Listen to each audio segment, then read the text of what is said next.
Okay, good evening, everyone. Welcome to tonight's Freedom Thinking Community Group. The date is the 28th of July. Over halfway to Christmas now, people. Get saving up. I want some nice Christmas presents. Booja, booja. Booja, booja. My name's Dave. Dave Ellery, one half of Freedom Thinking. The other half is putting the baby to bed.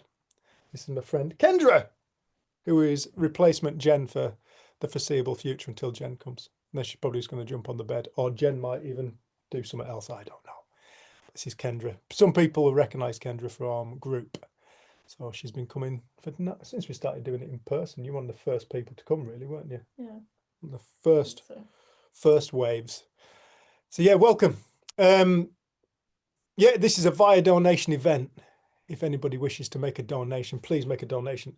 You can look in the description below. If you're watching this in catch up, there is a description of how you can make donations. If you're doing it via, the best way for us is PayPal friends and family. That way we don't get charged. We get charged with every other way, apart from bank transfer, which some people do prefer to do it via bank transfer. Get in touch with us, info@freedomthinking.co.uk, and we'll send you our bank details. So thank you, everyone. And if you're watching this in catch up, thank you for watching. Thank you for following us. Thank you for liking us. Thank you for commenting, and thank you for sharing. For everybody who does, and for all the wonderful people who show up tonight, thank you so much. I really, really, really appreciate your presence. It makes it really worthwhile when people show up and I get to see all your beautiful faces. Just a heads up, last few weeks before our retreat in Coniston, 15th to the 19th of August. It's going to be a really, really wonderful event. If you can make it, get in touch. If you want to come, get in touch. If money's an issue, get in touch. I will attach below in the description again the link to the video that we've made. It's a pretty crap video, if I'm in all honesty, but it's crap because we don't really like spending tons of time in front of the computer.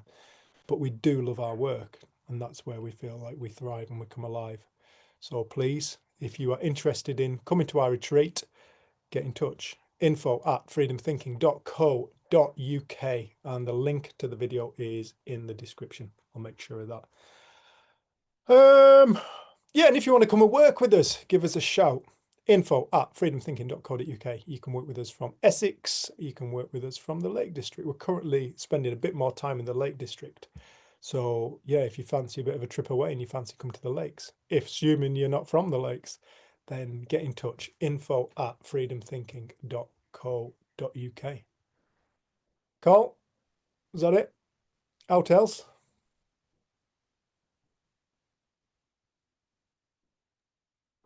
Have you said all about like, share, copy malarkey? Like, share, copy. Copy? Oh, Yeah.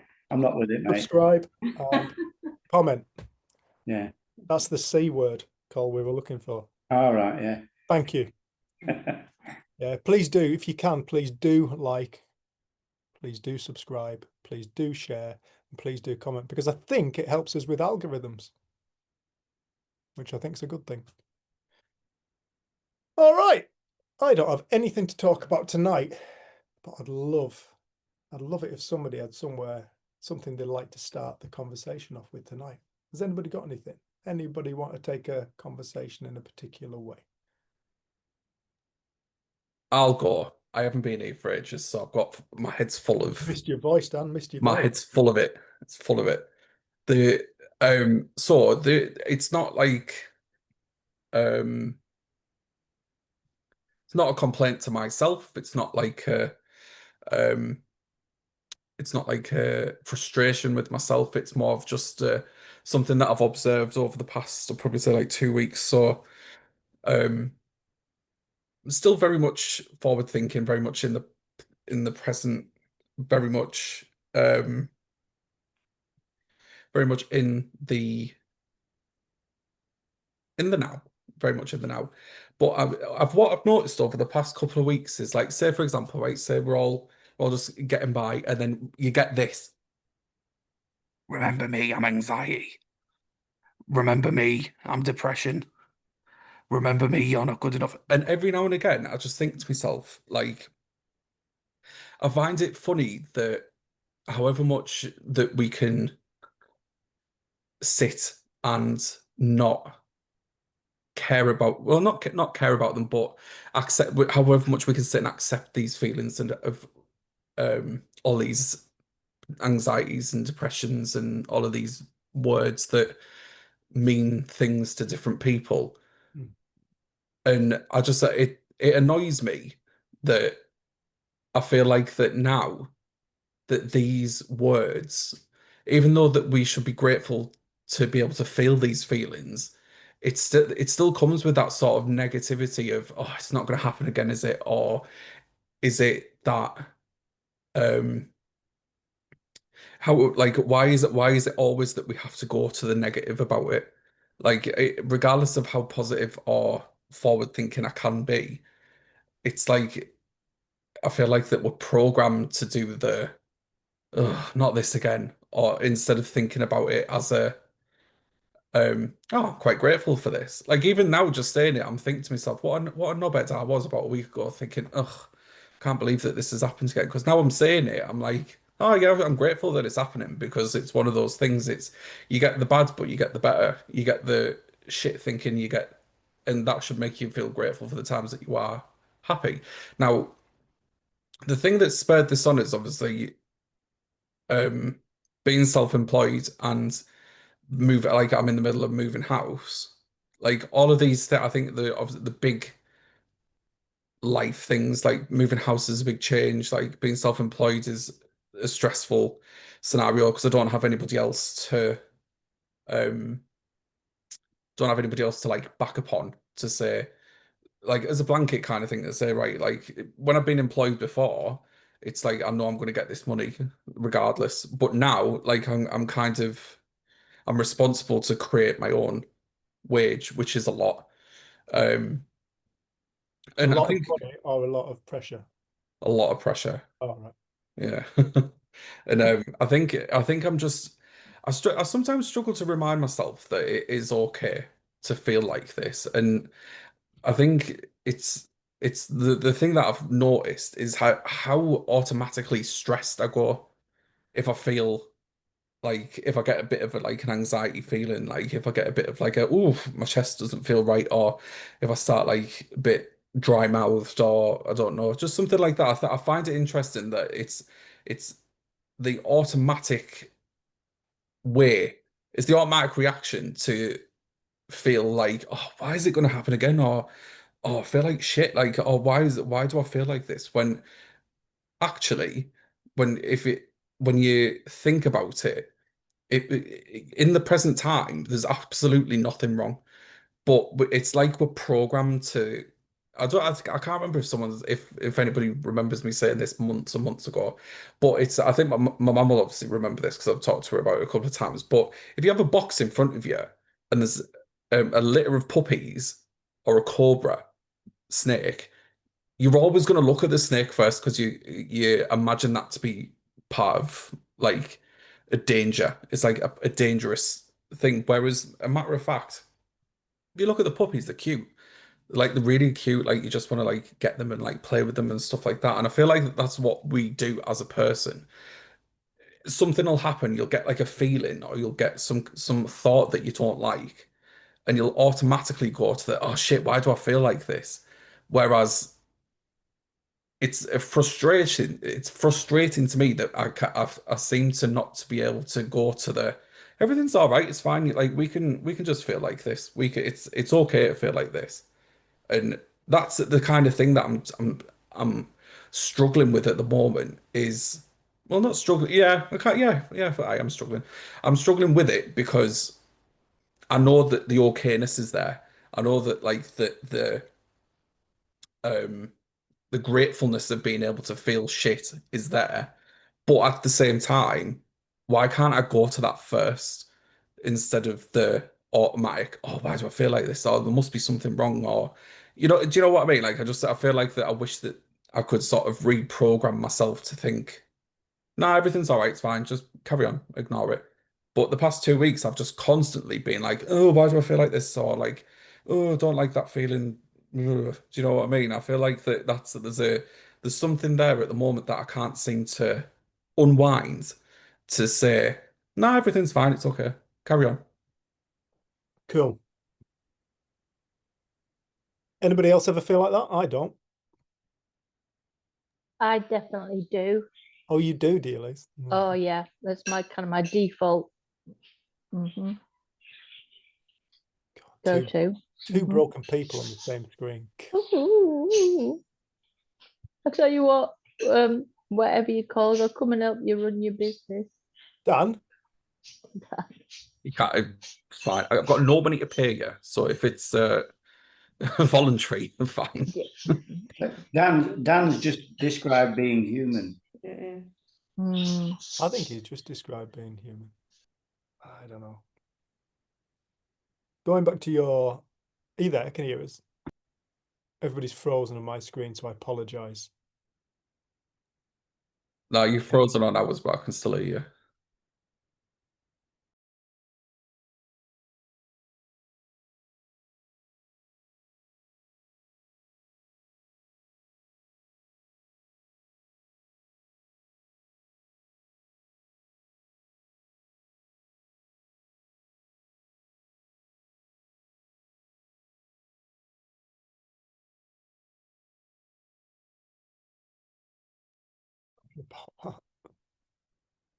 We got super fast broadband, you know. It's crap. Anyway, going back to your analogy of your cobras and your puppies.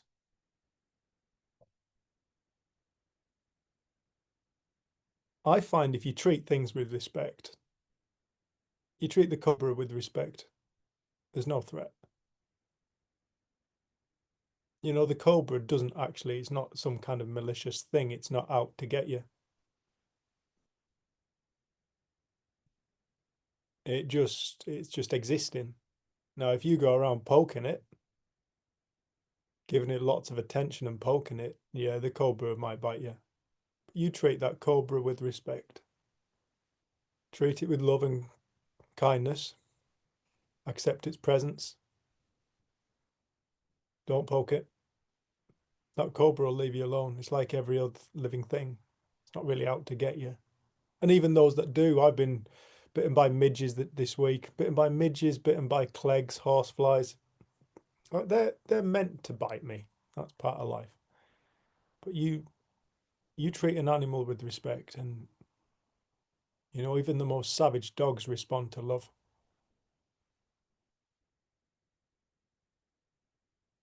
Our thoughts aren't out to get us. They're not the enemy. They're not the threat.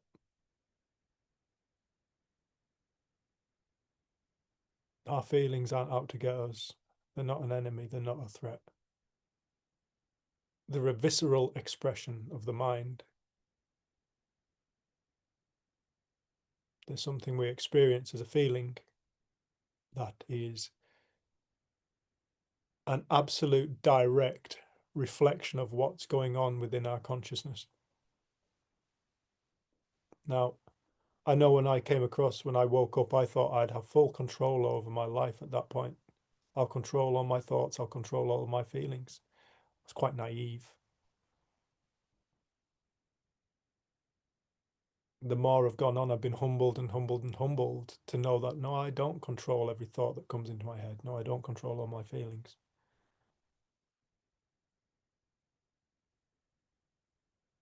But there's one thing that I heard you say, Dan, in amongst it all was, you have a higher level of understanding around it, which I feel is carrying you now compared to what it was, say, 2 years ago.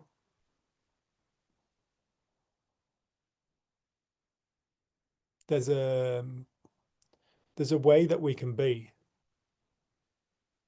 in this life where we can feel, where we can experience. We don't have to like it. No, I don't. I don't like it. I don't like feeling stressed. I don't like feeling worried or pissed off about something. I don't like that feeling. It's not a nice feeling. But there's a knowing that we can start to grow into in this understanding of life, knowing that, one, it's not permanent. It's not permanent. Check it out. You know this yourself. 2, it will never destroy us. 3, once you start getting eyes for it, there's gifts within it. There's learning in it. Because really what we're seeing is an aspect of our ego, a belief. We're starting to see the bits of our self, our identity that we still hold on to and think are solid, true and real. That are more particle than wave. Wave being the potential to turn into any kind of particle. Particle being the formation of something physical, or the appearance of it.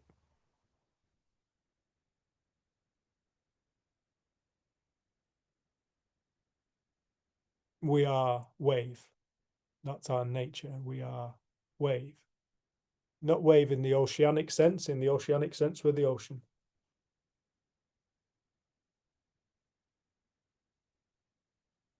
But in the particle wave, we are the wave. We are flow state. That's our natural state of being. We go in and out of all different kinds of experiences. And we create according to our beliefs. We see the world according to our beliefs. We see ourselves according to how we believe ourselves to be. And we always think it's true. We think we're right.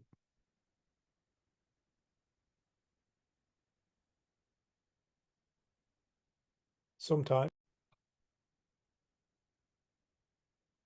Sorry, that was for Crystal.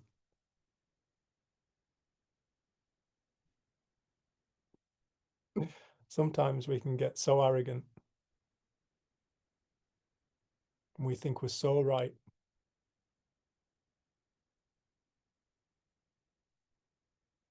And we really believe our own shit. And that can be a really, really tricky place to be.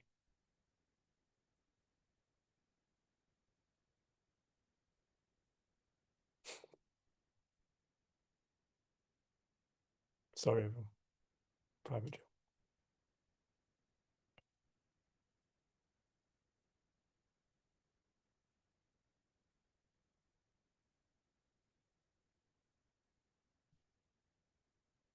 There's one thing I know about life. Nothing's permanent in it. It's all up for grabs. Nothing's fixed, nothing's solid. It's in our solidity that we think we find our security a lot of the time. So quite often people who suffer a lot would sooner suffer than the idea of not suffering, because they're so identified with the idea of suffering. Because they think that in that solidification of thought, those ideas, those beliefs, that it keeps them safe. And then as you start to wake up out of that, you start to realize, no, this is fucking bullshit. What's going on here? I don't want to be like this anymore, and I won't change. Well, life's an ongoing thing. It's an eternally humbling thing.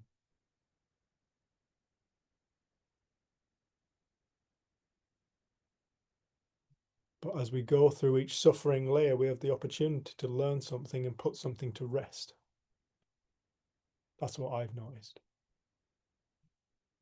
Look back at our own lives. Look back at your own life. Look at your worries. Look at the things when perhaps when you were younger, you used to worry about an awful lot.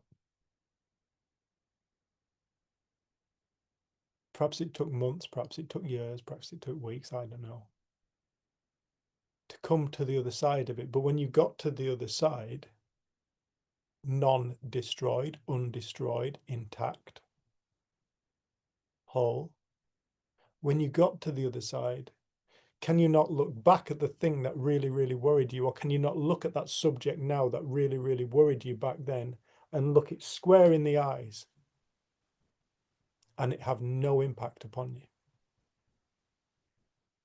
Think about the things you used to worry about, the things that used to keep you up at night, assuming you had them.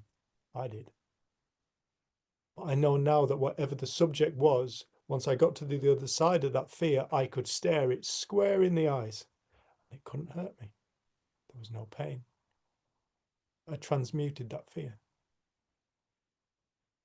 I transmuted an aspect of myself. I transmuted an aspect of my ego. I'd neutralized some frequencies of being that were hovering around in my consciousness, aspects of myself. Because that's the only thing we're ever actually experiencing is ourself.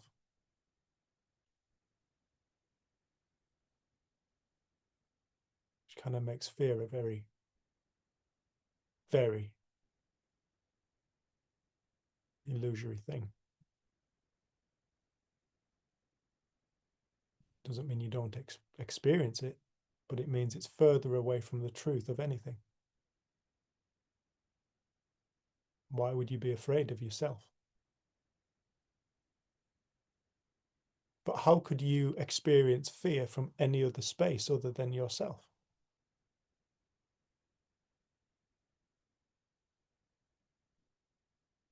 Stress, any of it. Is it possible to experience it from any other space other than your very own self?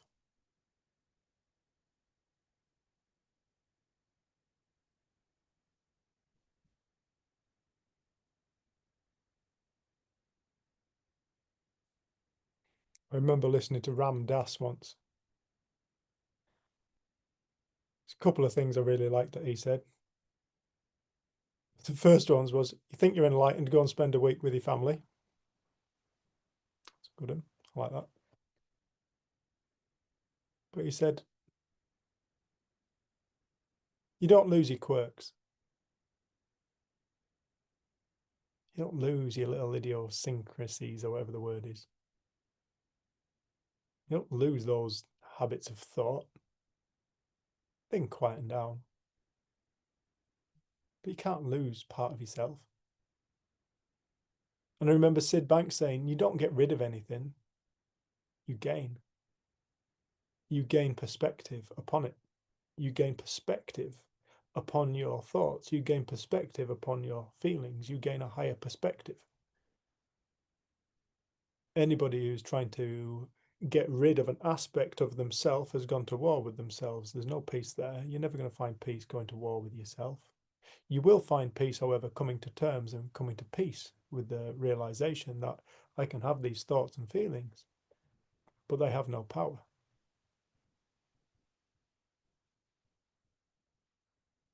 They only have the power that I, for whatever reason, am giving them in that moment.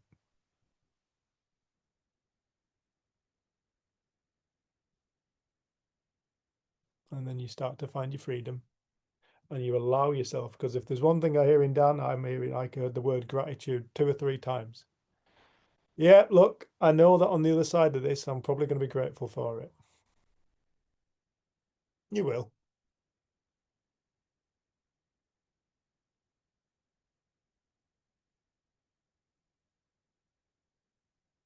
It's like when you've got a bad back. If you've ever had a bad back, you think to yourself, it's the most debilitating thing, or a bad neck, or any kind of physical pain. I don't know, sore finger. Any kind of debilitating thing, you think to yourself, when I feel better, I'm gonna totally respect the fact that I feel I am physically capable. I'm totally gonna respect that. And then you get better, it disappears, and you don't give it a second thought.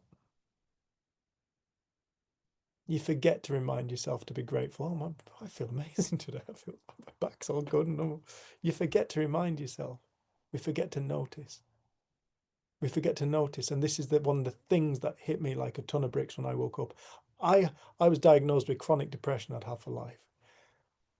But there were times in my life when I didn't notice how good I felt. When I would tell everybody, I was told by psychiatrists that I had chronic depression. But there were moments I had a laugh with my mates. There were times I put on a funny film and I laughed at the funny film. My depression wasn't there. I didn't notice.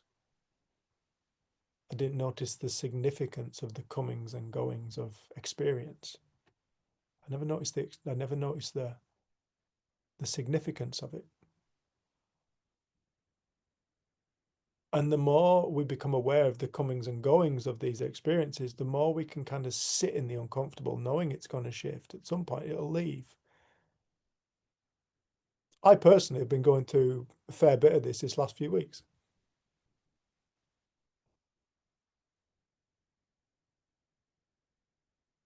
I've been feeling feelings that I haven't felt for years coming up.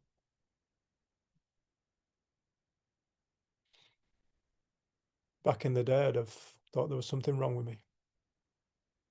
I'd have been reaching for a bottle of whiskey, taking it out on other people. But I've been able to just be with it. And then it leaves.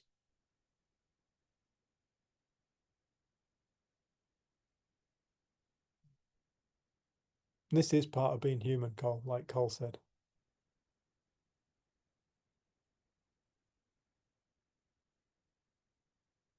But what does that even mean?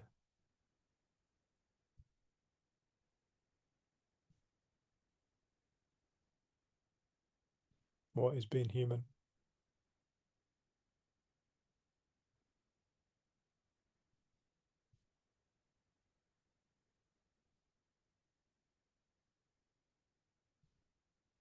It's miraculous.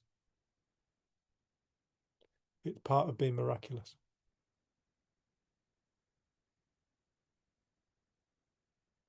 It's part of being the unspeakable force of life.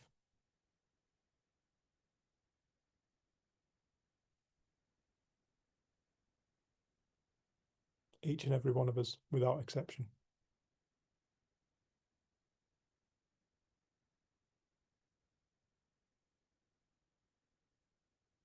It's part of being the freedom the soul knows that it is. The soul doesn't judge it. The soul creates it. The soul experiences it. It's only the ego that judges it.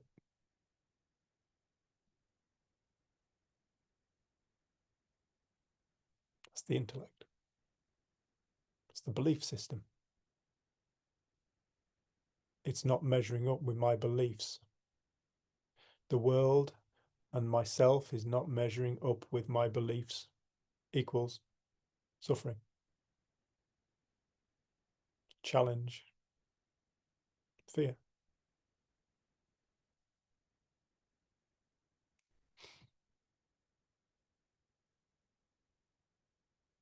That's why it's quite a beautiful thing to start to accept that you're going to feel these feelings, have mad-ass thoughts, have experiences.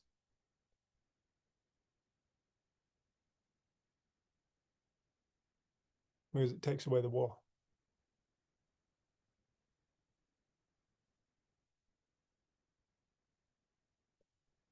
It takes away the extra suffering created from the judgment of I shouldn't feel like this. There must be something wrong with me. I'm broken.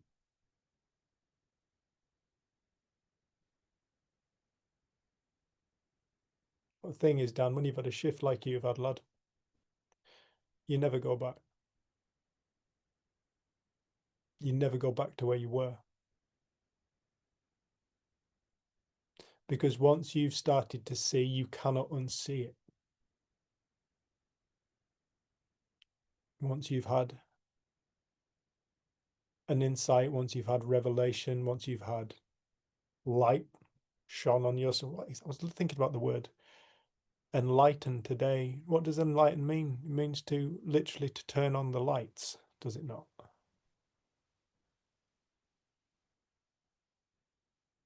It's not some super duper spiritual thing. It's literally to gain, to grow in awareness,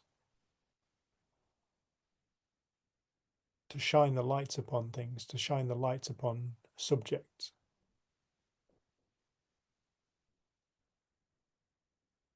And when you start to enlighten, shine your light upon life, like you've described to me in the past, Dan, there's no going back. You can't go back. There is no going back. Going back suggests time.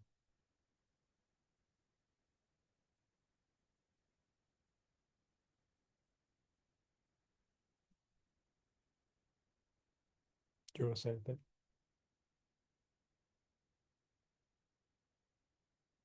Anything come to you? Okay, cool. Anybody else?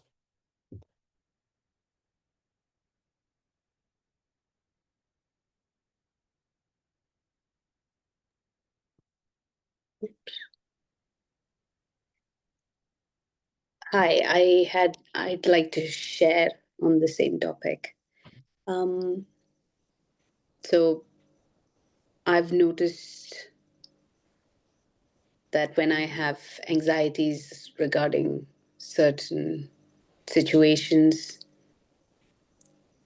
it's usually things that I'm supposed to do, but I don't really do them because I'm stopping myself due to the fear of what that person says or what will happen, or it's basically fear stopping me. And therefore, what I've noticed is if I just went ahead and did the things that I was stopping myself from doing, immediately that feeling of anxiety just drops.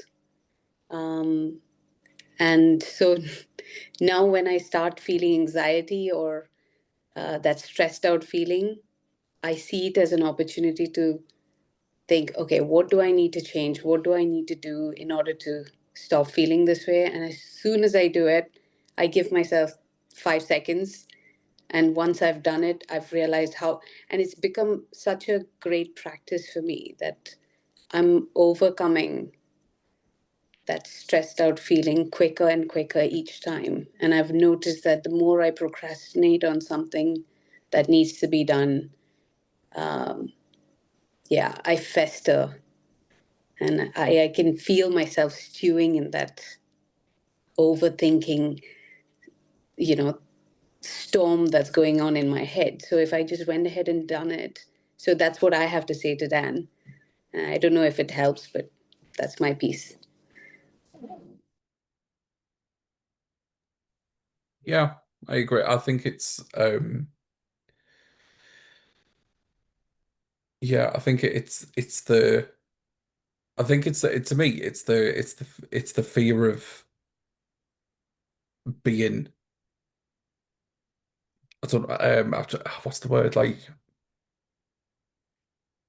I think it's more the fear of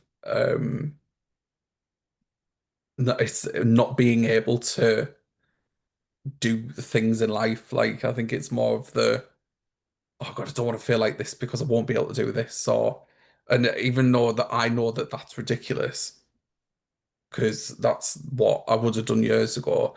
Like for example, right? So a really good example is I sell cars for a living, so that's what I do. And I've always been into my cars. I always loved everything to do with cars, and driving was one of my biggest things I used to love doing. Still love doing it now, to be fair, sometimes, but because I've done it that much, I get to the point now where I just can't be bothered with it. I'm too impatient. And one of the things I wanted to tick off my list was drive to Manchester, which is like 2 hours away from where I live. Um, Anyway, last month I did it. Drove to Manchester. Shared the drive with Alex, my other half. So I drove there. He drove back. Buzzing, absolutely mint. Now I'm going to Manchester again on Wednesday, and yes, and today I've been like, oh God, what if I feel like this, and what if I feel like that? But then at the same time, I'm like, you're such a knobhead, man. Like you've done it before, and like everything was fine, and like you enjoyed it. Like even like the having bits of road rage with people, like it was fine. Like it was okay. And it's I think it's the maybe it's the apprehension of going maybe that's causing it. I don't know, or something that's yeah. I think the skill that I've learned from the art of not giving a shit is that regardless of however I feel now, I still do the job.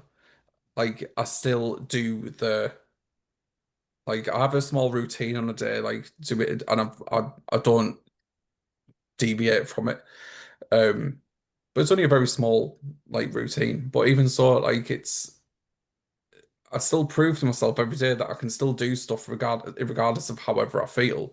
But I think it's more of the creeping up of the oh, you won't be able to do this, or oh, you're going to feel anxious, or oh, you're not good enough, you're a dickhead. It's all of that kind of stuff that I can't like get over. And like I said, I think when we go like Dave said, going back to the puppies and the cobra thing, I think maybe if I treat the cobra how I would treat the puppies, that might um help along the way, I think. Perhaps. I think, I don't know. We give all these thoughts so much attention. We give it so much attention, like, and you know, you can see a psychologist, psychiatrist, they're going to make you give it tons of attention. And I don't know. I think that old saying in the Bible, truth sets you free. Right? Truth will set you free is just the most wonderful, simple saying. Right? Because let's look for the truth in what you're bringing to this group. Right? The truth is your worry is always based in the future. True or false? True. True. True. All right. The future doesn't exist. True or false? True. True. Okay. Therefore, it's impossible to worry about the future. True or false?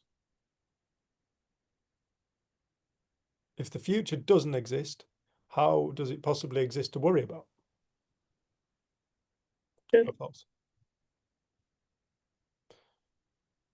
Right. I like truth because whenever I start getting lost, I bring myself back to truth. I have truth in my awareness. And one of the truths is I know I will never know how I will feel tomorrow.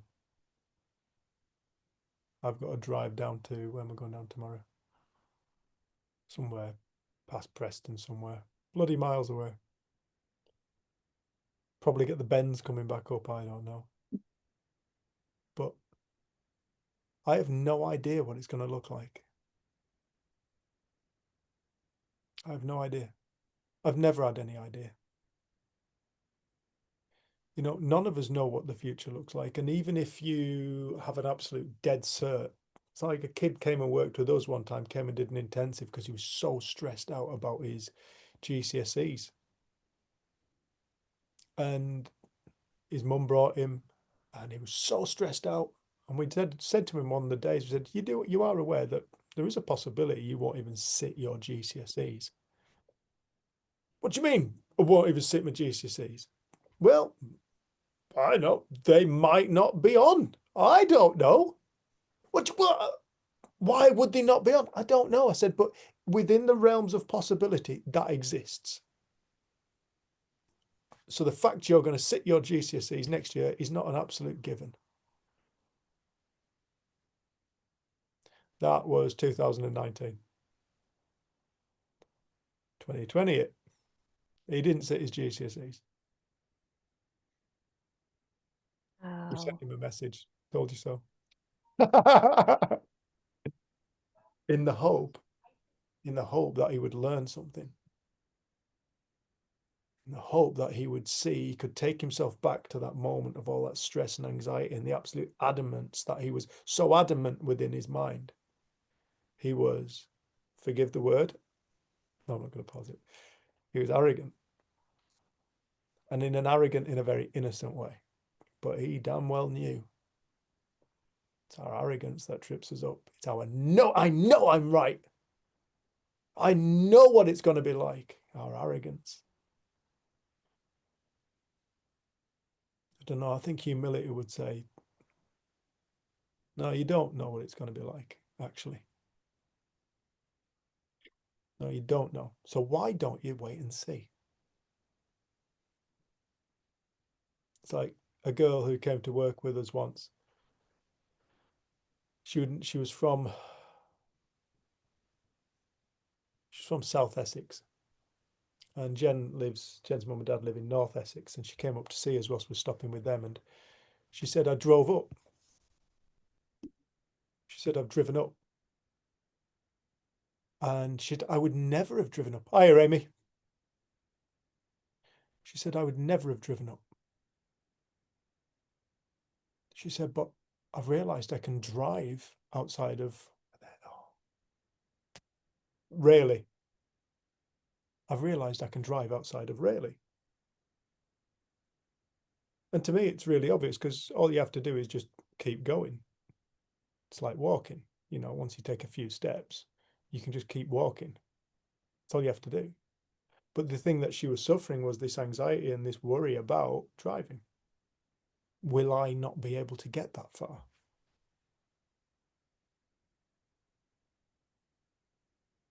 But when you start to see it's impossible to worry about the future because it doesn't actually exist. It kind of renders worry obsolete. It doesn't mean you don't experience it. But when you bring yourself back to truth, it gives you a higher perspective on it instantly.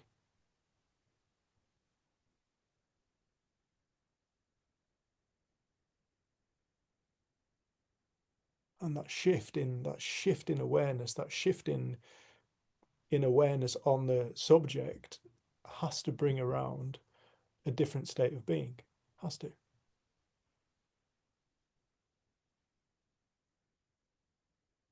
I like sticking with truth.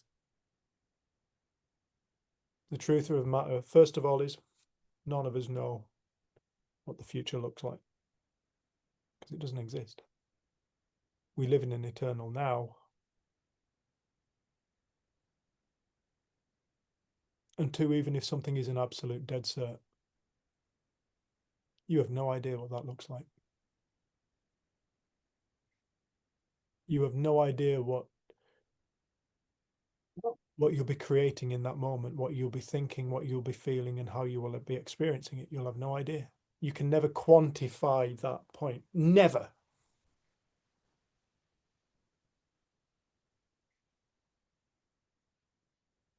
Only when that moment arrives and you get to experience it will you know how you think and feel about it in that moment. And if anybody else is anything like me, I found it very, very easy throughout my life to catastrophize. Worst case scenario first. But the more I've settled into truth, the less that tends to be my predominant go-to. I keep coming back to, I don't know. I have no idea. So I'll just wait and see. There's an old Chinese proverb that I love. And it starts with a Chinese farmer and his horse bolts. Stallion bolts out of the gate, disappears off. Some neighbours get wind of this and they walk up and see the old man. Heard your horse has gone. Yeah, it has, yeah. That's terrible news. Maybe it is. Maybe it isn't. We'll see. 4 days later, stallion returns and it brings back with it 3 mares. Neighbours get wind of this. They come up, they see the old man. Heard your horse has returned and it's brought back 3 extra horses. And he says, yeah, that's right. That's wonderful news. Maybe it is. Maybe it isn't. We'll see. His son starts breaking in these new horses, trying to train them. And he gets thrown off the back of one of these horses. And as that happens, he breaks his leg. Neighbours come round to see the old man. I heard your son's broken his leg. That's terrible news. Maybe it is. Maybe it isn't. We'll see. Next week, the Chinese army come round recruiting young men. The young man can't go. He's got a broken leg. The neighbours get wind of this. Come round to see the old man. Heard your son can't go to war. That's wonderful news. Maybe it is. Maybe it isn't. We'll see.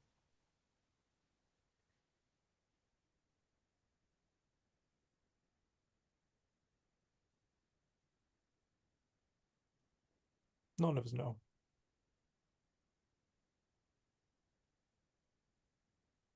And the more we make peace with I don't know, the more we're free to just go through life. The less we are lining up opportunities for suffering and disappointment by thinking we're knowing how it's going to show up in the future. We stop setting ourselves up to fail. We stop lining up disappointment. We stop lining up opportunities to prove to ourselves we're not good enough. We're not right. And we settle more into the present moment where life is actually taking place and you can really start to see and feel the magic of life and who and what we actually are. And that is a beautiful feeling. Crystal, is it not?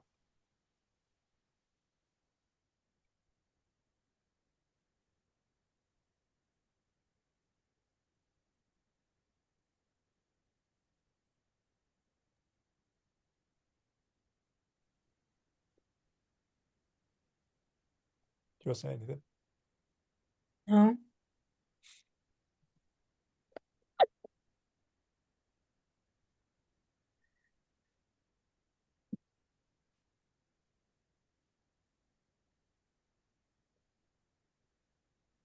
You're going to think about the future. We're human. We need to. It's there for a reason. I've got to drive down to, well, first of all, I've got to remember where the hell I've got to go to. That'll be a good start. First thing in the morning. Better remember where I'm going. But I'm going to plan my route. I'm going to make sure I set my alarm. I'm going to plan for the future, do everything, make sure there's fuel in the vehicle.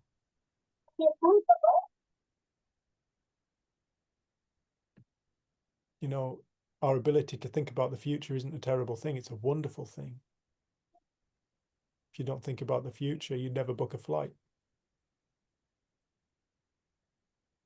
If you don't think about the future, you'd never get up in the morning. It's a wonderful thing. However, keeping a perspective on the future is valuable.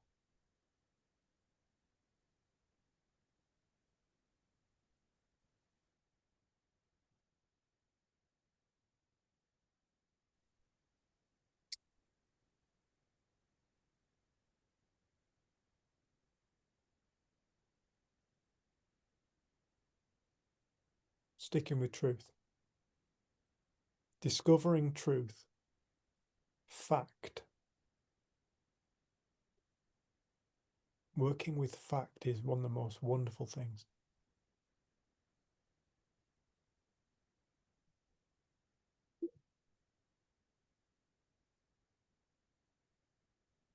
Because a fact is a fact, it doesn't change.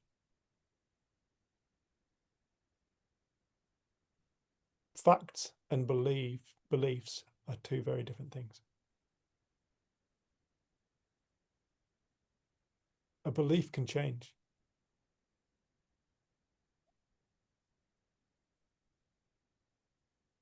Because it's a perspective of mind. But a fact can't. I don't know many facts.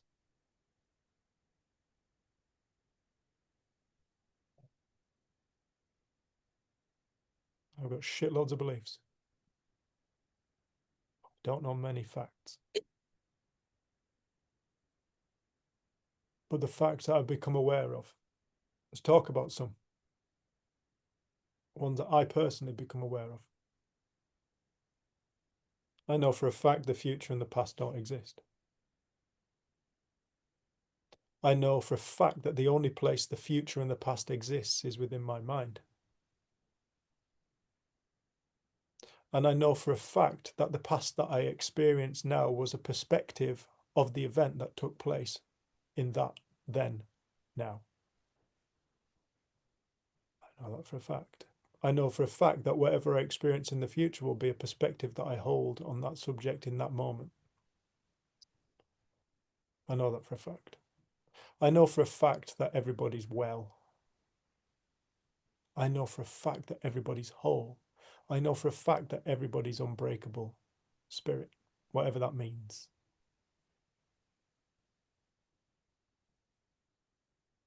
I know for a fact that experience comes from within us. It doesn't come from outside, it comes from within. I know that for a fact.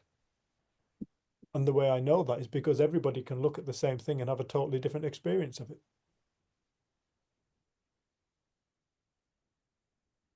I know for a fact the only thing I'm experiencing is myself. But I also know for a fact that that means that I don't know what I am. I'm unquantifiable.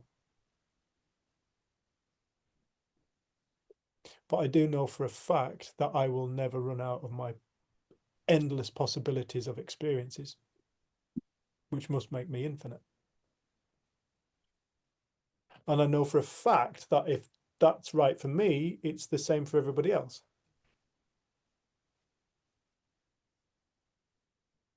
I know for a fact that circumstance does not equal feelings. Because if it did, everybody would have to experience the same feelings given the same circumstance.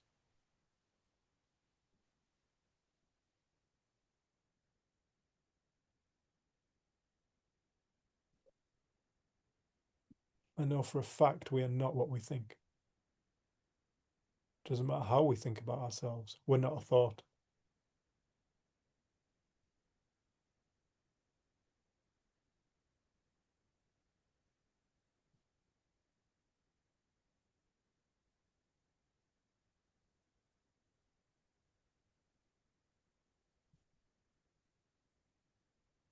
I know for a fact we can all deal with everything that comes our way. Whether we choose to or not, it's up to us.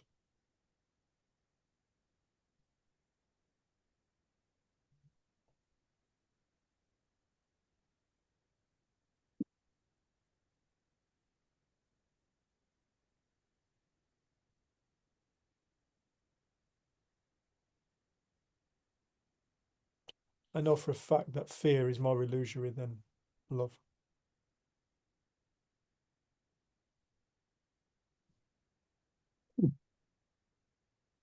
Because love doesn't need anything in order to exist. You can sit in a little chapel in Italy and fall in love and walk out and feel love, having not really anything happened. You can stand on the side of a mountain and just fall in love. You can be sat on a bus and fall in love. You can look at a flower and fall in love, a sunset and feel love. When your mind goes quiet, you feel love, peace. But fear, however, requires something else to play with. I'm afraid of spiders. Spider. I'm afraid of the cobra. Cobra. Future. Future. Fear is always placed onto something other than inside.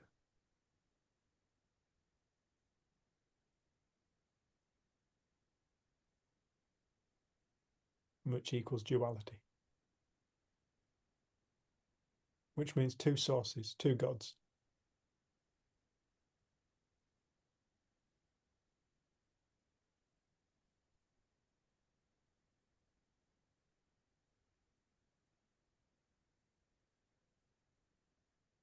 Ange. I like the fact you've actually got a ginger hand up. That's really cool. Have I? Yeah. Oh, there we go then. If you have a phobia that can sometimes actually consume your full being when it's actually happening. It also, in your mind, it's predicting the future, and it is ever so consuming when it happens. Mm. How would you sort of get around that or speak to that? Well, firstly, I would start by saying, isn't the whole of reality consuming?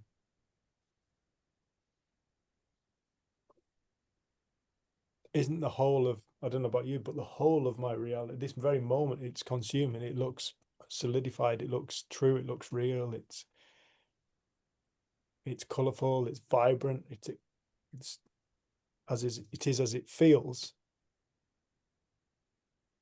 So first thing I would say is, well, the phobia is still an experience, just as vibrant and just as consuming as any other experience.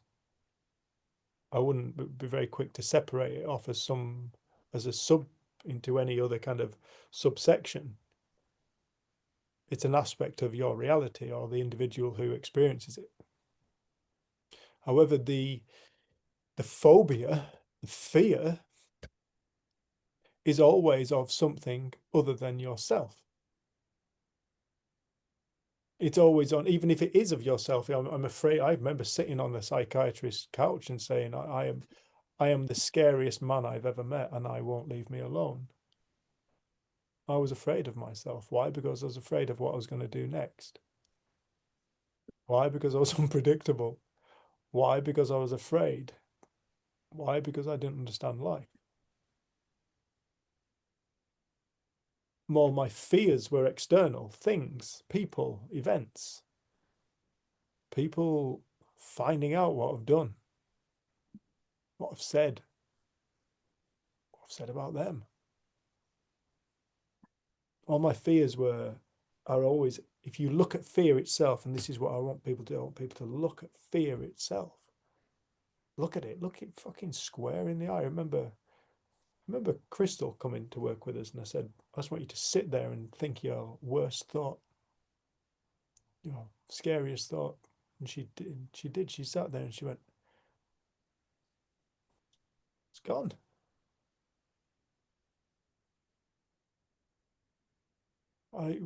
That's not what I expect most people to experience, but in that moment, that's what happened for Crystal.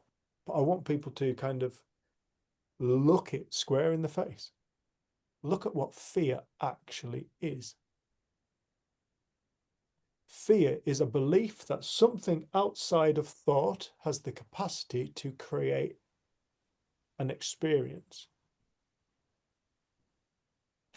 which would suggest that something outside of us has the capacity to directly generate this reality, but nothing has the capacity to generate this reality other than ourselves.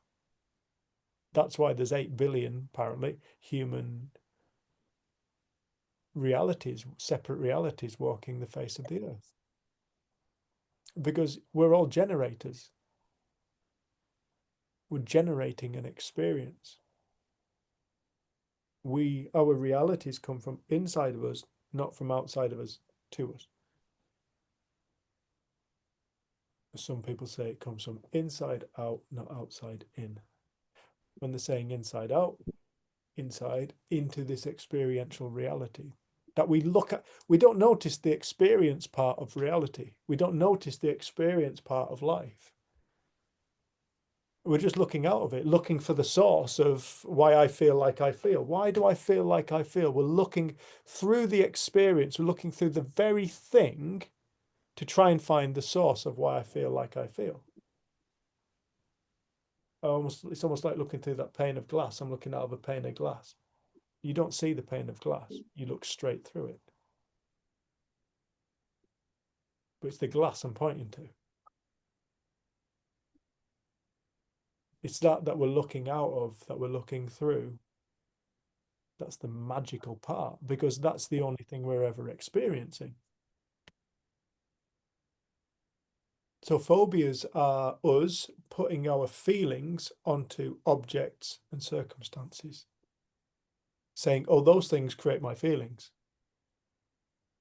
But how can something outside of you create a feeling?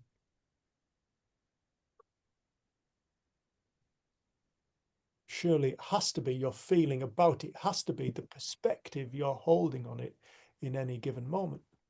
That's why people can be terrified of spiders and then not be terrified of spiders.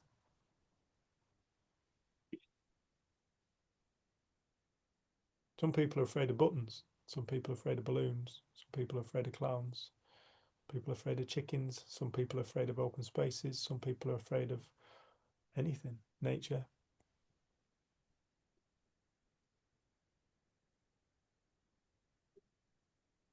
It's just misplaced feelings. When you boil it down, that's what a phobia is. It's a misplaced feeling problem. It's pointing outside of us for the source, and we start trying to deal with the outside source. You go back to the truth of the matter and you realize, well, no, the only reason I feel like I feel about anything is because of, it is literally how I think about it. My thought is my creative power. How I use my creative power determines how I feel about something. It's my creative power.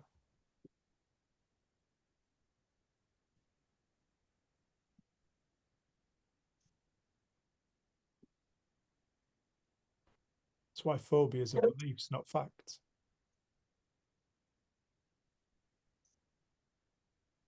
A belief can change, a fact can't.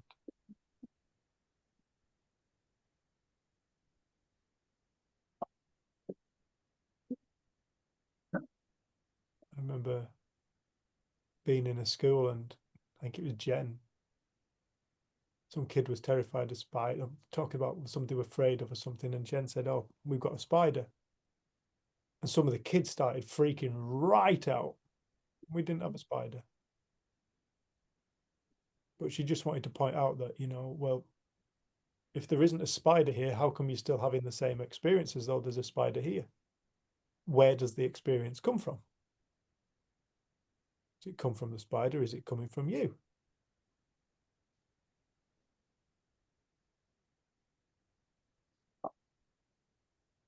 There's a big shift takes place for people when they realize my reality comes from me. My experience, 100% of my experience comes from me.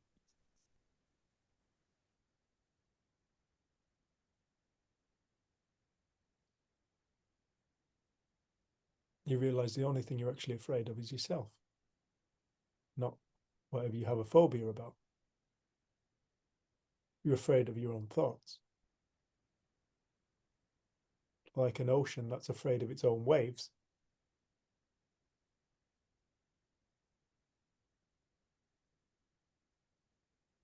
The waves are just an aspect of itself. They're an expression of itself. Why would the ocean be afraid of its own waves? Why would we be afraid of our own thoughts? Why would we be afraid of our own feelings?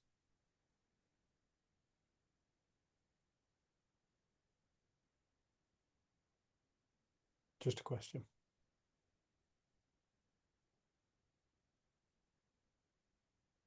Some phobias are future-based, where you don't know if it's going to happen, or the phobia that you're afraid of, whether it's going to happen or not. And you base your life wondering if it's going to happen or not. So what are you really basing your life on? In truth?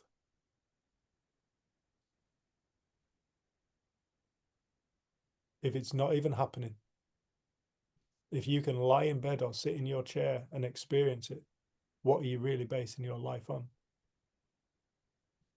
Future. It's a thought. Oh. So what are we really afraid of?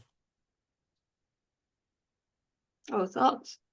We're afraid of our own thoughts. That's all it is. That's all it is. Sum total of it. We're afraid of our own thoughts.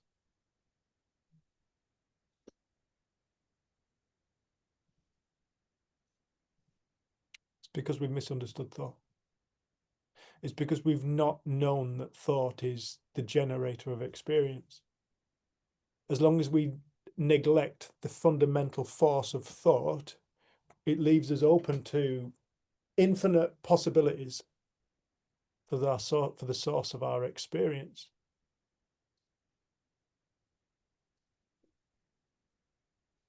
Which leads us into a mass confusion. That's why waking up to the power of thought, realizing what it actually is, it's the creative force of life. Thought, the power of thought. Is it not miraculous? We have these non-physical events going on within our being continuously. Some of them we find really useful. Some of them come up with wonderful ideas. Some of them make us feel like shit. But that's all that's ever going on. You see, I can still have the same thoughts I used to have before 2013, and they don't bother me. But back in the day, I used to think there was something wrong with me. I thought I was defective, which then put another layer of suffering on myself. There's something wrong with me, which then made me go outside of myself and start seeking help from other people who didn't understand life. They understood medicine because they'd been trained by medicine. Who trained medicine? Follow the money. It was a great idea financially to get people to be afraid of their own feelings and their own experience. A wonderful multi-billion-dollar idea. Start calling certain experiences disorders and illnesses. Great idea, because as long as you've got a disorder and an illness, I'll produce you a pill. As long as I can produce the pill, I know you'll take it because you're afraid.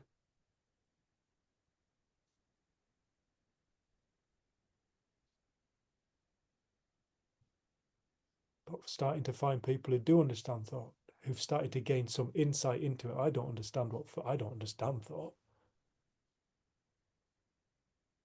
I have a deep, deep feeling that the higher we raise in consciousness, the more thought becomes more, what's the word? Creative.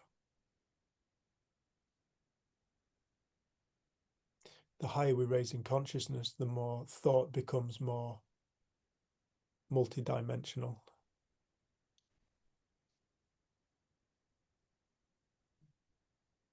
More potential filled. Healing, communication, travel. Because thought is a quantum power. It's an infinite quantum power.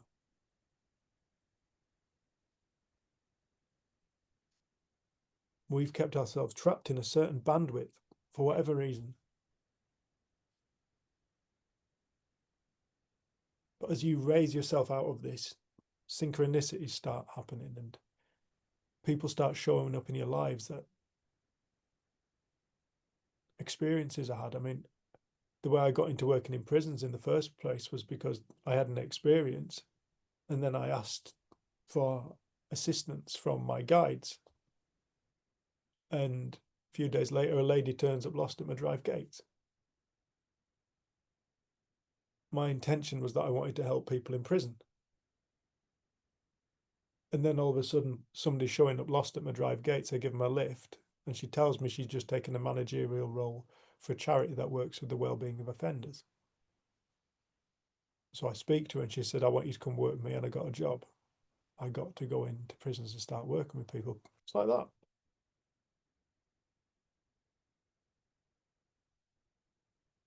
These what we'd call them miracles, but to life itself, it's not a miracle. It's just what it's capable of. It's just, it appears like a miracle to us because we've dumbed ourselves down so much for whatever reason that we've forgotten the magnitude of what life is. We've become consumed with our fears, which the moment we become consumed with our fears, we're not in alignment with the truth of life. The truth of life is singular, like an ocean. Whatever the ocean is producing is coming from itself. It is just an expression of itself: happiness, joy, fulfillment, contentment, excitement, optimism, pessimism, suffering, grief, guilt, hatred. All the same thing. It's the same force used in a different way. It all lies within the infinite self. It all lies within our infinite mind.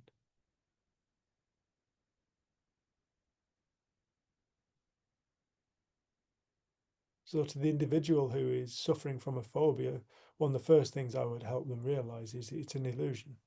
It's not a truth. How is it you could lose her? You'd only come to us if you had a phobia with the hope that it may leave. So deep down inside, you know it's not permanent. You know it's not a fact. Otherwise, you wouldn't even think of going to see if you could lose it. So you know inside yourself it's not fixed, it's not solid, it's not truth. Otherwise, you'd never pick up the phone or come on a call or come and see us, or anybody, go and work with anyone.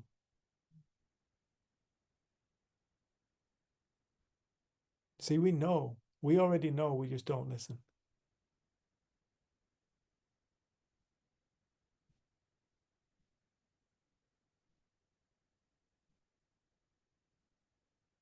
Please.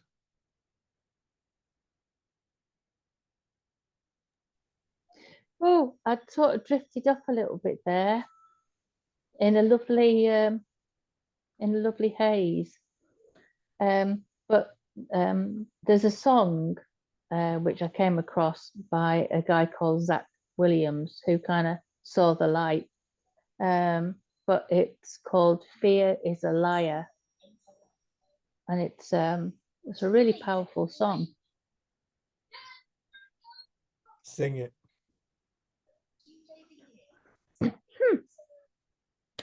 Oh, blood, you would have done if I'd, because I was just thinking, I wish I haven't listened to that for a while. Fear, he is a liar. He will break your soul, make you. Yeah. No, it's really good, and the words are good, and yeah, it's worth a listen. I think it explains what a liar is. Put it on the, if you could, Lise, put it on the WhatsApp. Oh, I will. Yeah, it's very powerful. I think it has really changed a lot for me. Cool. Cool. Anyway, yeah, I just dreamed that you cut into my leg with a pair of scissors. When? Just now, I just floated off. I just was just. You described it as. Huh? A beautiful haze, yeah. But then I just like woke up and you were cutting into my leg with a pair of scissors. Poof.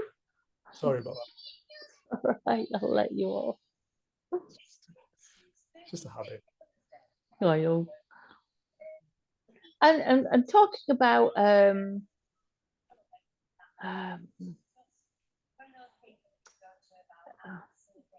thinking about the future, like tomorrow and stuff, and thinking, well, it's going to be this way. I'm going on a Silver Surfer coach trip tomorrow to Harrogate and Skipton. And I do know that I'm going to be pretty rough the day after because of my fibro and my neck, my discs in my neck and stuff. However, I went on these trips once before and I was pretty goddamn rough. But the changes come that I pretty much know that I'm going to be rough, but I'm okay with it. I've got, has she just come? What? Has Jenny just arrived now? She's been here the whole time, Lise. Oh man, I don't know what I'm on. It was that dowsing barefoot.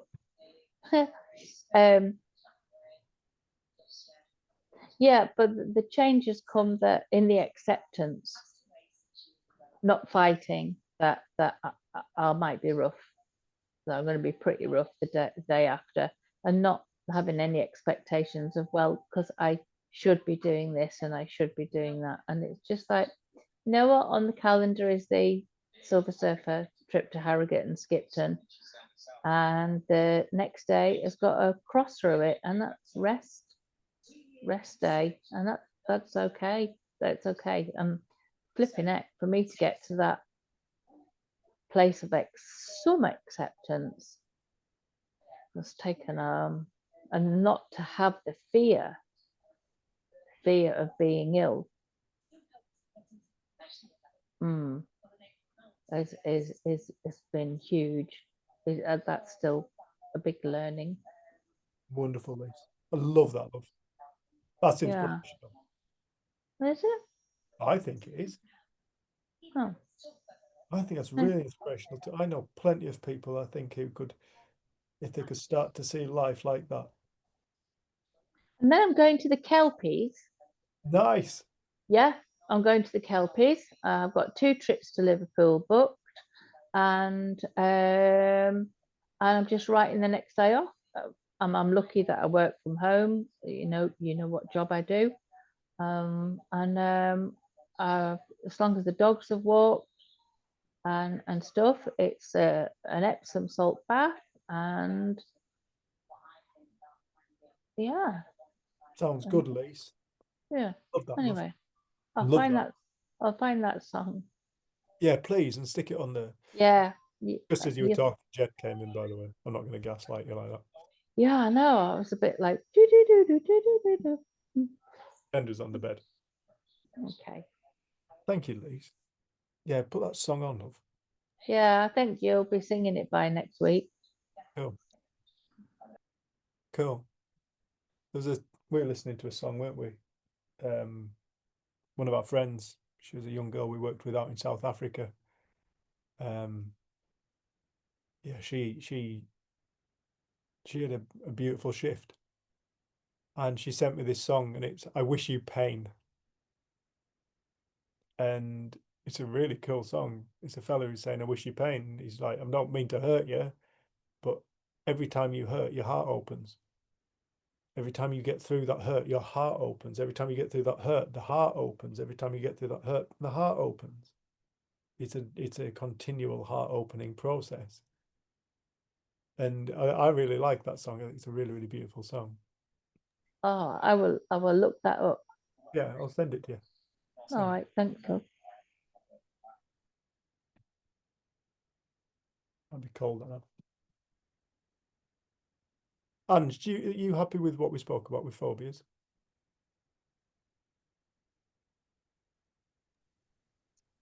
Yes, yeah, I am. It's like wanting to help someone, but don't know how to and how to explain.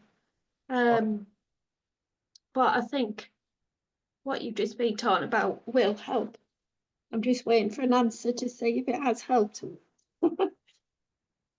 Just sent a message. I don't know. I think for me, the times when I've suffered the most, the people who've been the most impactful, and in those who've joined me in my suffering, the people who've been the most impactful have been the ones who have just been normal, carried on, treated me like I'm normal, been kind and courteous and loving, and carried on with their normal lives and integrated me into their normal lives, treating me as normal, seeing me as whole. There were few and far between, I'll be honest, but those that did it at that time, they were the ones that really helped me. When you can see somebody, when you see somebody's wholeness, how can you be anything but whole? Everybody's whole all the time. It's, you know, our feelings come and go. Just because you have a feeling is not indicative of whole or not whole. Because the feeling will come and go. What? So we go from half to whole, half to whole, half to whole. Is that true? Or would it make more sense that we're continually whole with the capacity to create the experience we're not? Oh, that would make more sense in my mind. But if you can see somebody, the other way what you could call that is seeing somebody's well-being, seeing somebody's mental health, because everybody's mentally healthy continually. We just have the capacity to. What do we call mental illness? Thoughts and feelings and behavior. Thoughts, feelings, and behavior. Okay, is what we call mental illness. So let's figure that behavior thing out to begin with. So the behavior.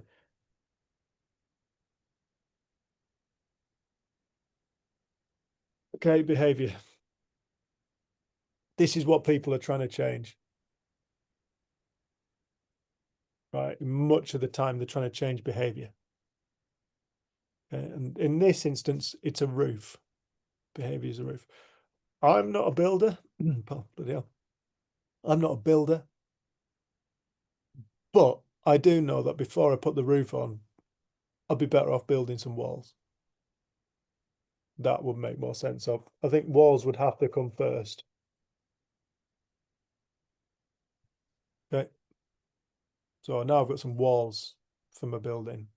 I'm building a strong house. And those would have to be feelings. Is my behavior, am I likely to punch somebody in the face if I don't feel like punching them in the face? Probably not. Am I likely to do something silly if I don't feel like doing something silly, whatever that is? Am I likely to light a cigarette if I don't feel like a cigarette in that moment? Well, probably not, because I'm not thinking about it. Thought, oh, thinking, there you go. Well, I'm not a builder, but I do believe that houses are better off with foundations.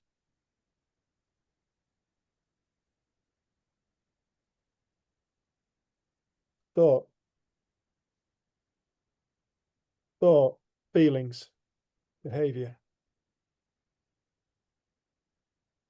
foundation, thought. It's the foundation of all feelings. It's the foundation of all behaviors. That's what we call that's what people, so when people talk about mental illness, they're talking about thoughts, feelings, and behaviors.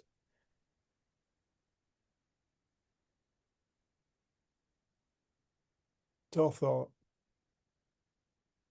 When somebody decides it's time for them to give up that behavior, it comes to them in a moment of realization or a leaving of that experience.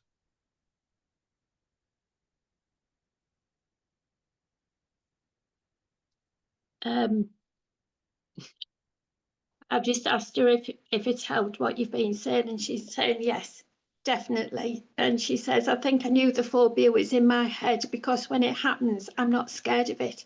But it's more so when I know it's thought. When I know it's thought, why am I still scared of it? Because thought creates reality. Thought creates experience. It looks real. It always looks real. It's meant to look real. Can you expand on that? I don't know fully the conversation, but from what I've been hearing, what just popped into my head was last night we were camping out in the Duddon Valley and we're the only van in the middle of nowhere, and I had to get up to go to the toilet in the night, and I, for whatever reason, was like, oh my God, what if someone comes to get me? And I have the full body experience of it. So I know it's Lucky you sat on thought. the toilet. Well, yeah, I know it's thought. I'm literally about 4 meters away from you. But I quickly go to the toilet and jump back into bed and get the blankets up, and I feel safer again. And the thing is, we say we know it's thought, but if we're having a full body experience of it, we don't know it's thought. It feels totally real to us. And I think the thing that I've noticed more and more is that the thing that seems to help people is when we start to feel grateful for the moments when we recognise and realise and come out of it. We get so preoccupied with the intensity of a feeling, like the fear, and then we carry that forward, like, I hate feeling that fear and I hope I don't have to feel that fear again and I need to get rid of that fear. Whereas I feel like being around the principles has allowed me to have a feeling of fear, know that I'm driving myself mad, and then feel grateful when it shifts and I see it different. But I think even, I don't know if this is around the phobia topic, but as soon as we label something a phobia that we have, that in itself makes it feel scarier. It solidifies it, doesn't it? It makes it something Makes it that a we thing, have, things it. rather than thought. And I think that's what I've loved about the principles, is it can all come back to the foundation. Thought is foundational. You know, the contents of experience labelled phobia is coming from the same space as the contents of experience happiness. It's all coming from the same place. And I think that helps take some of the fear out of it when you start to recognise it. But I remember when we were sat watching a sunset, and I said to you, I'm so grateful that I can just get lost in the sunset. It's beautiful. I'm sat with someone I love. Whereas if we saw this all the time, you'd be like, well, no, I don't love you. I love my thinking about you. I don't love the sunset. I love my thinking about the sunset. So you can see when we're just enjoying the experience of thought, we're grateful for it and we're living. It's when we then have an experience we don't like, we make thought the enemy, or we make the feeling the enemy. And I think the nice thing about the principles is it allows us to see it's all coming from the same place. And we can feel it and experience it, and it'll look real and it will change and it will pass. And I think the more respect we gain in that, the experience changes quicker. It gets to move through us quicker. Who is it? Dan, come to in one moment. Who is it? The founding father of American psychology? William James. William James. William James, the American founding father of psychology. He said, if principles were found to the mind, to psychology, to psychology, that would be more important to mankind than the discovery of fire. I'm totally with him. You know, us starting to understand how life works is the most important thing for humanity. It's the most important thing for ourselves, and it's the most important thing for humanity. The majority of humanity is living in phobia, or to one degree or another. I'm afraid of this, I'm afraid of that, I'm worried about this, I'm worried about that. And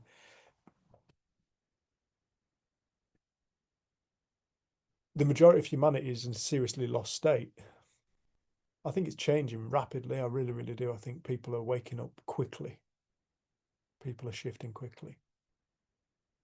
But the understanding of, you know, the fact that reality comes from inside of us, that we are, if that's true, and check it out, please check, don't take my word for it, check it out for yourself, figure it out. But if that's true, then what does that mean for us? Who are we? What are we? Are we limited? Are we victims? Are we broken? Or are we something so fucking divine it cannot be comprehended with the intellect? Are we something so magnificent we don't even know where to start looking for it? You know, and we have now, thanks to Sid, and we have now, personally for myself, started to discover the fundamental truths of psychology.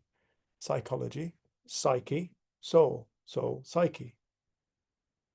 That's what the origin of the word psyche is. It's soul, the breath of life. Spiritual, if you want to call it spiritual. By definition, the word psychology is psychological, Sid said, wasn't it? It was logic of the psyche, logic of the soul. That's what you're talking about. You're talking about the logic of the soul, psychological, psychology, the study of the soul, the study of the breath of life. And in Latin, and I also think it's Greek, Celtic, the word soul is anima, which is where the word animate comes from. So the soul is the animating force of life, the animating force of this reality that we encounter as our life personally. The soul. To animate, the soul animates reality, anima. Anima is the origin of the word animate, and the meaning of anima is soul.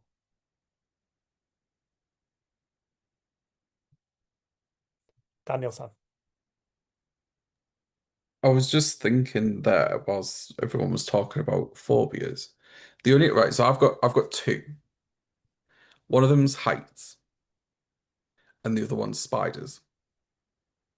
Now, Well, that would be idea. Joking. I forget. So shit. Sorry, Ken. right, and whilst everyone's been talking about it, there's the two things went through my head, right? So the one, heights. I have never been put in a position where I could be scared of heights. Have you ever been across the A19 flyover? Possibly. Goes over Stockton. Could have done. That's the highest I think I've probably ever been, like willingly. Like obviously I've been on an aeroplane before, which is different, but the two highest places that I can think of that I've been is in an aeroplane and on the A19 flyover. Am I scared when I do them things? No. Spiders, the thought of them absolutely petrifies me. However, because of I don't know what it is about these gardens that we have on our estate, but we get an influx of them between August and September to the point of where I should charge them rent. And even when I see like the thought of them, I'm like, oh. But then when I see one, even if it's a big spider, I'll be like, oh, that's a big spider. But it doesn't scare me. Like, and this small conversation it's led me to think like, why have who has told me that I'm phobic of these things? Who I'm is it an experience that I've had? But it can't be because I've never been higher. I've never been on top of a bridge. I've never been on top of like a big tall building. So is it an experience that's made me phobic of heights, or is it a thought that's brought this on? It must be. It has to be a thought that I've made up in my head for me to be able to say, do you know what? I'm scared of that. But how do I know? Because I've never been on the top of a bridge or on top of a really tall building. And the only two times that I have been higher than what people may consider as normal is two times where I've put myself in that position, A, driving across that bridge, and B, putting myself on a plane. And again, the same with spiders. Like, am I actually scared of spiders? Probably not. Because I look at them and I don't do anything to them. I don't run away. I just go, oh, there's a spider. So why is it that something somewhere has told me that I should be scared of those things? You Like, weren't scared of spiders when you were little. exactly. That's what I mean. Like, is a phobia is someone's phobia based on an experience, or is it based on the thought of that of a experience that they either don't want or don't want again? I'm just reminded of Ed, Which one? my heroic little dog Rusty. Right. We're driving to work one time with my mate Ed, and Rusty was sat on his knee. Just he used to go into these trances as we're driving. He'd just be there wobbling backwards and like side to side. And Ed, the sun was out, and Ed flipped down the sun visor, and this spider abseiled down in front of Ed. Ed's like, and Rusty kind of came out of his trance, looked up, looked at Ed, saw this spider, just ate it. I was mortified, like, no, you ate the spider. Ed was like, Rusty, you're my hero. It was one of the funniest things. Like Ed was terrified of it, and Rusty just saw it as a snack. And you saw her as a friend. I saw it as a friend. He was my mate. It was my spider that lived in my van. But go on, sorry. I thought that was somehow going to answer. I don't know. I have no idea where phobias start. It starts with a thought. And it could be you've seen something, heard something, or it could just be one thought that you take seriously. But it is interesting because you can see it has to come from within you. Otherwise, everyone would be have this idea that they're terrified of Mm. spiders and heights, and those things would have the power. So it can't come from the heights or the spiders. It has to come from within us. And you can have siblings grow up in the same family, and one of them seems to have a phobia of spiders and the other one seems to love them. So it's like, it's not our parenting. It has to be what comes to our mind. It comes from within us, and it's the stories we believe. It's the And how what I'm hearing in Dan is how willing we are to kind of carry on carrying that belief and saying those words, I'm afraid of heights, I'm afraid of spiders, without actually questioning its validity. What I love about Dan is Dan questions. You question shit. Now that's a beautiful attribute in a human being, is the capacity to question, is this still relevant and is it still true? If not, do I have to keep telling myself it? You unmute yourself and then mute yourself. Yeah, I thought sorry, I thought the dogs were going to start barking. Yeah, it's because like I feel like that how I don't know if I'm looking, I don't know if this is a bit of bullshit or if I'm just looking into something a bit too much. But how do we actually know that we're scared of this thing? Like how there's, to me, it's going back to you're scared of the future. You're scared of like seeing the spider again. You're scared of maybe going on heights, like people that don't like going on aeroplanes. Like you're scared of, or you're afraid of doing that thing in the future. And it like me, like I used to be afraid of driving to Manchester, say, but the phobia to me would be going back to what we were talking about earlier, of saying we have no control over the future. If this thing that we apparently afraid of happens, it happens. And it's probably something that, like, I've seen a spider in the garden, say, and for someone to say, "Oh God, what if I see a spider again?" You're probably going to see a spider again. Like it, but the fact that you're still here to say, "I'm probably going to see a spider again," should be enough to say, I'm okay with it. Like, I know it's going to happen again. Like, I think I don't know. It's more of it's in the now. It's not, it's okay to be afraid of something, I guess, but it's not set in stone that that will happen, or you will feel a certain way because you don't know what's going to happen in the future. Totally, man. I reminded of you with your conference talk. which one? When you were terrified of giving public speaking, and then Oh yeah, I was you just have to hiding in the speak at a toilet. conference. I was hiding in the toilet just before the conference thinking, oh my God, I could just, if I wait here, they'll introduce me, I won't turn up, someone else will just fill my slot. I was like, it doesn't really matter. And then something just made me walk out the toilet, go downstairs, get on the stage. And then I gave this talk and I absolutely loved it. It was to nearly 1,000 people. And I was like, this is easy, this is amazing, this is the best talk I feel like I've given. It just feels effortless. And then as soon as I was finished, I was like, oh my God, I can't believe I just did that. Oh, was it any good? Was it in line with this? And But yeah, you've been worried about it for like nights on end, I'd had a few sleepless nights about it. and then you'd said that you'd realised during your sleep that, like, I'm going to have to tell you a story. You told me that you said that you realised that you could have that experience of being so afraid of public speaking and you're safely tucked up in your bed. Oh, that's when I first came across the principles, because one of my fears was public speaking, even though I didn't have a job that involved public speaking. I'd left school and college, so I didn't have to public speak, but I was terrified of public speaking. So when I came across the principles, I was like, wow, I can actually be in bed terrified of public speaking and I'm safe. So Nothing. can it be public speaking that's like I'm scared of? Sorry, I thought you were talking about when I spoke at the conference. About three. I thought the two were one. No.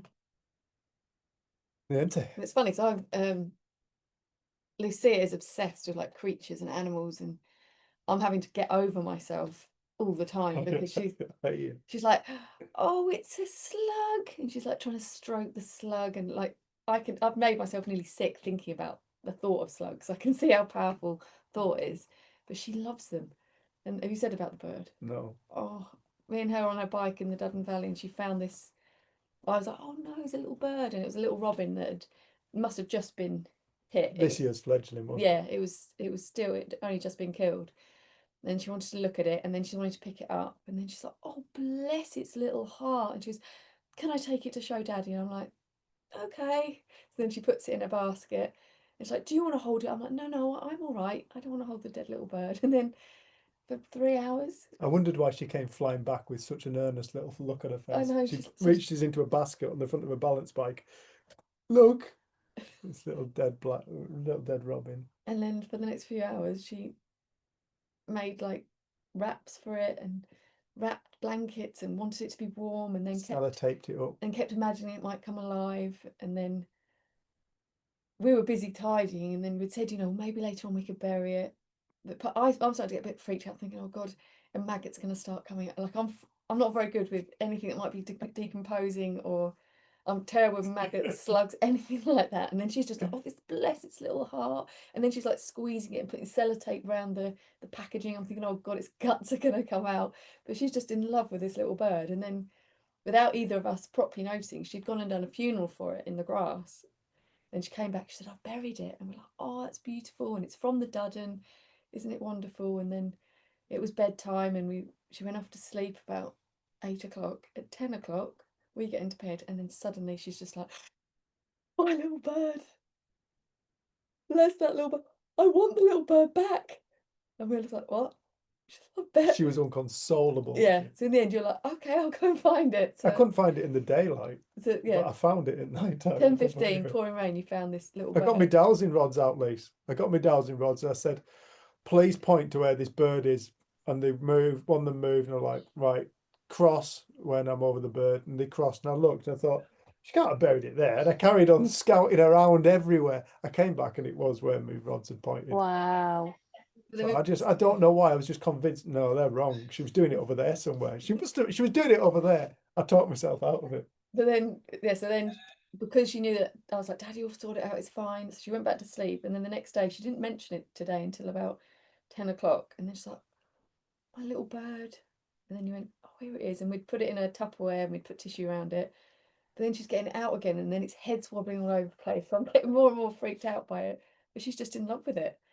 And it's been so good for me to have a child, and I don't want to pass on my don't want her to have all the weird things that I've got about things. So I'm like, she's making me get over myself.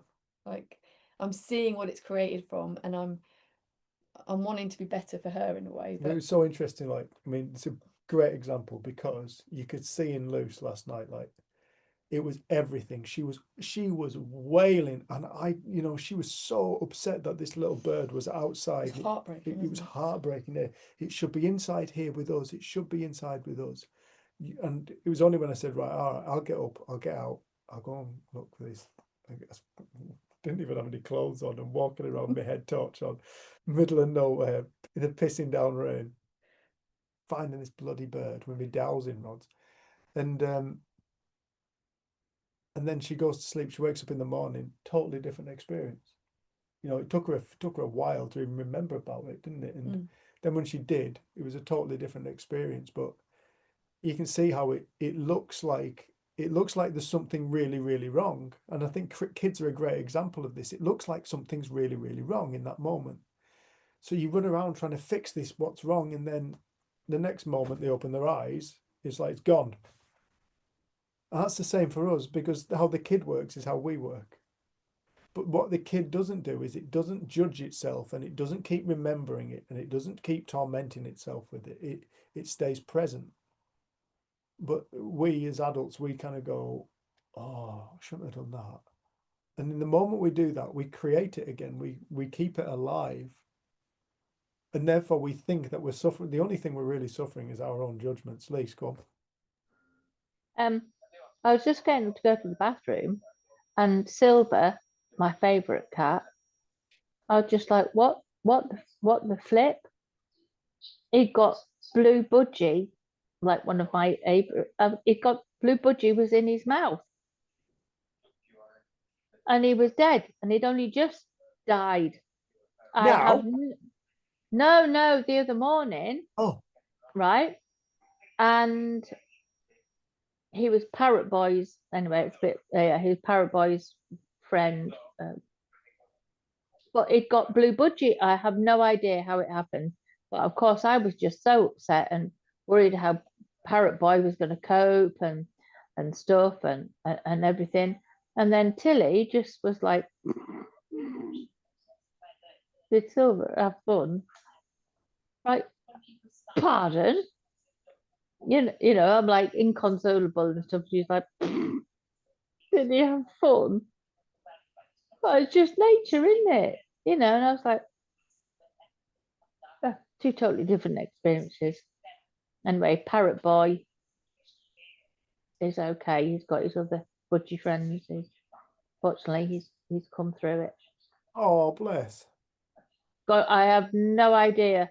If you put a gun to my head, I don't know how it happened, but is not on my favourite cat list at the minute. Anyway, dogs are barking. Like, Animals. Savage. Rusty once killed a dove, didn't he? That's horrendous. That was horrible. My sister's dove, she raised it since it was a little fledgling. Couldn't fly. She raised it, it grew feathers, it learned, she taught it to fly and everything. And Yeah. Rusty ran in and ate it. It was very sad. Very cross. I was very cross. Rusty wasn't on my favourite dog list at that point. That's the He first time was- I've seen it cross. it was Was it? Was it? Yeah. Was it? Aye, it was, wasn't it? Yeah. Yeah. First time. The whole family kicked off. It was screaming, there was crying. I was like, oh my We God, love it's a that dog. madhouse. I'll go and do community group on my own. Yeah, that's right. It was on community group night, wasn't it? That was a mad night, wasn't it? Yeah, but the thing I loved about the experience with Blues is that seeing we all have different experiences of the same thing. You know, it's not the love that she was feeling for that little creature was coming from her, Yeah. and me being totally freaked out and like, oh God, is its head going to fall off or is she going to squeeze its inside? Like, I was driving myself mad, and occasionally I'd sort of just get present and look at its little body, which was actually really cute, and be all right. And then I've had my big story, and I think, like Dan was saying about, you know, we put things in the future. We also draw upon things we've seen on television, things that have freaked us out before. Like, we just create this huge drama in our head, and actually the reality is never normally that. Just a little dead bird It's in the And a Tupperware three- box in our van. and a 3-year-old. We need to get that out. And a 3-year-old that loves it. Mad old game of life. Truth. Life's mad as fuck. That's another one I keep coming back to. Life is fucking mental. It's just mental. Words of wisdom there. to There you finish go. with. Yeah. All right. Sorry I was so late, everyone. She would not go to sleep. What's she not? I want daddy. I'm like, Oh, you never want daddy when you're doing community she group. doesn't. She never wants me when I'm there. like- It's just when you're not there. No, not there. And just like, tickle my feet, kiss my back, stroke me, sing. Let me turn the light on to check that Fred the cat's still here. I'm like, oh my God. An hour and 10 minutes of just, yeah. So sorry I was late, everybody. Well done. Well Thank done. you, Kendra, for sitting in. I'm sure you're forced to sit there. People were really confused. So The principals makes you look younger, makes you look younger, curlier, shorter. short. I did say short. Right. Let's call it an evening. Thank you, everybody. Thank you all so much for being here. And if you've made it to the end of this, Well done. God bless you. Well done. Don't know how the hell you did it. Thank you, everybody, for bringing everything you brought, like Dan, Ange, and everybody who's brought Seeker. At least, thank you so much for bringing your content that you helped to bring to this group, and by speaking up, everybody who does. Thank you so much. And thanks to those who text us in and say, can you speak about this, or email us or whatever. If you are watching on catch up and you do want us to speak to a topic, email us info@freedomthinking.co.uk. Also, we do have a WhatsApp group and a Telegram group. If you want adding to that, email us info@freedomthinking.co.uk and send us your phone number and say that you want adding Telegram or WhatsApp, and we'll stick you on that because it's where we just post things and it doesn't get flooded. Nobody communicates with each other in it. It's not like one of those constantly pingy things, because we don't encourage that. If people want to talk to each other, we encourage people just to private message each other, because we don't really want it on the Freedom Thinking Telegram or WhatsApp group, because people just disappear because they get fed up with all the pinging. But if you want adding to that, then give us a shout. Just send us an email, info@freedomthinking.co.uk, and consider the retreat. Have a think about it. Treat yourselves. Treat yourself, people. Go on. You deserve it. I've popped both of those songs on the WhatsApp group. I found that one you were talking about. 2 pings. Thanks, Lise. All right, love. Thanks, love. Love you. Thank you, everybody. Thank you all so much for being here and sending you so much love. God bless. Okay, Jen, good Thanks, night. Carl. Cheers, Kath. Yeah. See you, everyone.